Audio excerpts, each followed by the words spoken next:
বয়স্করাও অনেক সময় মনে করি যে এই হিজামাটা এটা একটি ভয়ঙ্কর, এখান থেকে টক্সিন বের হচ্ছে, এটা মনে হয় খুব বেশি কষ্টের।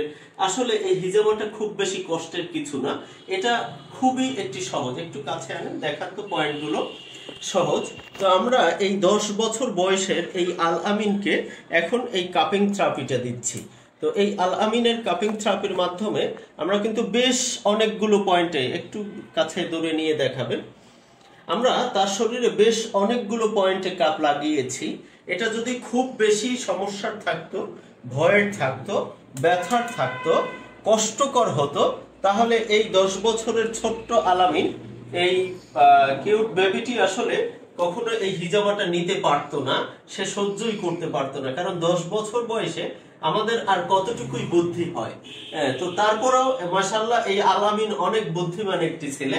সে আমাকে বলেছে যে স্যার আসলে ব্যথাটা আমার ব্যাপার না, আমার সমস্যাটা সমাধান হচ্ছে ব্যাপার।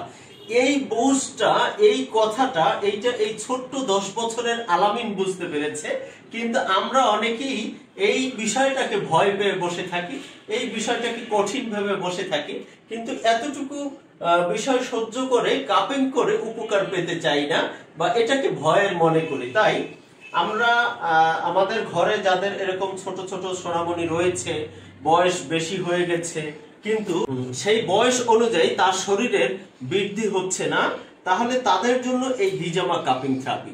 আসলে বয়স্কদের হিজামা আর ছোটদের হিজামার মধ্যে কিছু পার্থক্য রয়েছে।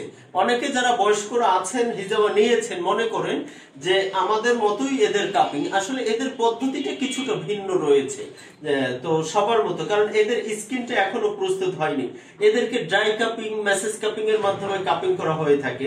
মেজর কোনো সমস্যা থাকলে এদেরকে ওয়েট কাপিং করা হয়ে থাকে। তাই আমাদের প্রিয় সোনামণিদের যাদের হিজামা করার প্রয়োজন, আপনারা ফিল করছেন 3 থেকে 4 বছর বয়স থেকেই আমরা এদেরকে হিজামাটা করাতে পারি।